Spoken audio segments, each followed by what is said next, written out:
ክቡራት ተኸታተልቲ እዚ ቻናል ሰላማት ከመይ ቀኒኹም?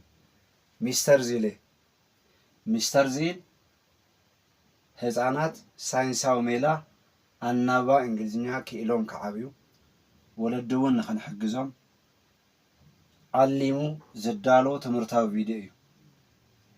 ስለዚ በብግዚኡ እንዳሎም ትምህርታዊ ቪድዮታት ንኽበፅሕዎም ዩቲዩብ ቻነልና ሚስተር ዚል ኢዲዩክ፣ ቲክቶክ አካውንትና ሚስተር ዚል ኢዲዩክ፣ ሰብስክራይብ፣ ሼር፣ ላይክ፣ ፈሎው ብምግባር ናብ ኩሉ ክባፃሕ እጃሞም የብርክቱ። ሚስተር ዚል ዝፅሕፍዎም ዝተፈላለዩ መፅሓፍቲ ብምዕዳግ ንህፃውንቲ ክበፅሕ እጃሞም የብርክቱ። ሶ ሌትስ ጎ ካብ ዝሓለፈ ዝቐፀለ ዳያግራፍ ክንሪኢና ሎም ማዓንቲ ሶ ኮንሶናንት ዳያግራፍ ሲኤች ሲኤች ኣብ ዝሓለፈ ክ ዘይኮነስ ች እያ ትብል ኢና ነርና። ኣብ ዝሓለፈ ሲኤች ች እያ ኢልና ነርና። ሎማዓንቲ ከዓ ሲኤች ክ ትኾነሉ ግዜ ኣሎ። ሲኤች ክ ኢልና ነድምፀሉ ግዜ ኣሎ። እዚ መዓዝ እዩ ዝኸውን? ሌትስ ጎ ሲኤች ክ ዝብል ድምፂ እትፈጥረሉ ኣብ እንግሊዝኛ ዘለው ቃላት ካብ ግሪክ ዝተወሰዱ እንተኮይኖም እዮም። ሰው ቋንቋ በባህሪኡ ወራረስ እዩ። እንግሊዝኛ ካብ ካልኦት ቋንቋታት ዝወርሶም ቃላት ኣለው። ስለዚ ኣብ እንግሊዝኛ እንጥቀመሎም ሲኤች ሒዞም ክ ዝብል ድምፂ ዘውፅኡ ቃላት ካብ ግሪክ ተወሰዱ እዮም። ስለዚ እዚኣቶም ካብ ግሪክ ተወሰዱ ቃላት እንትኾኑ ኣብዞም ኩሎም ቃላት ሲኤች ክ ዝብል ድምፂ ኣለዎ።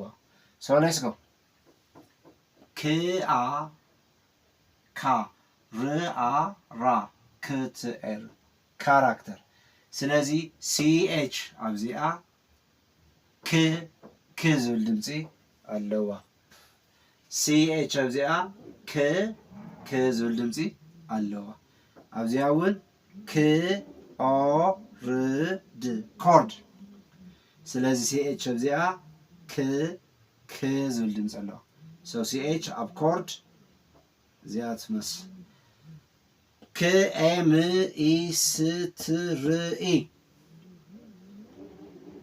ሲኤች ኣብዚኣ ክ ምኢ ሚ ስትርኢ ስትሪ ሶ ኬሚስትሪ። ኣብ ኬሚስትሪ ሲኤች ክ ዝብል ድምፂ ዘለዎ።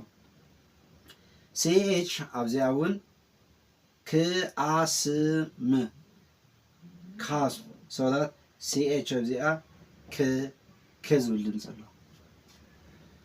ሲኤች ክ ዝብል ድምፂ ኣለዋ። ክርኦ ክሮ ንኢክ ክሮኒክ ሶ ክሮኒክ ኣብ ዝብል ቃል ሲኤች ክ ትኸውን። ሶ ክሮኒክ ክርኦ ንኢክ ክሮኒክ። ስክኡል ስኩል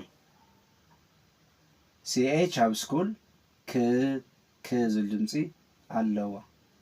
አንክር አንከር ሶ አንከር ሲኤች ክ ዝብል ድምፂ ኣለዋ። ክኣይ ርኦ ፕርኣ ክትር ካይሮ ፕራክተር ካይሮ ፕራክተር። ስለዚ ሲኤች ኣብዚኣተን ዝረአናየን ክ ዝብል ድምፂ ኣለዎ። ስለዚ ሎማዓንቲ ርኢናየን ኢና ሲኤች ዳያግራፍ እንተትኮን ኮንሶናንት ዳያግራፍ እያ። ስለዚ ሲኤች ች ዝብል ድምፂ ተውፀሉ ብዙሕ እዩ። ሲኤች ች ዝብል ድምፂ ተውፀሉ ብዙሕ እዩ። ክ ዝብል ድምፂ ተውፀሉ ግን ብጣዕሚ ውሕድ እዩ። ስለዚህ ሲኤች ክ ዝብል ድምፂ እተውፀሉ ኣብ እንግሊዝኛ እቶም ቃላት እንግሊዝኛ ካብ ካሊእ ቋንቋ ተለቅሖም እንተኾይኖም እዮም ዝወረሶም እንተኾይኖም እዮም። ስለዚህ ክቡራት ተኸታተልቲ እዚ ቻናል ሚስተር ዚል ሳይንሳዊ ሜላ ኣናባ ህፃናት ንክኽእሉ ዓሊሞም ብዙሕ ፃዕሪ እናገበሩ ይርከቡ።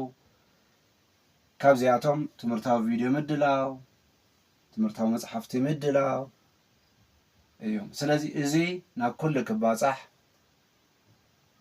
ዩቲዩብ ቻነልና ቲክቶክ ኣካውንትና ሚስተር ዚል ኤዱክ ሼር ሰብስክራይብ ላይክ ይግበሩ። ኣብ ቀፃላይ እስካዕ ንራኸብ ደሓን ቀኒ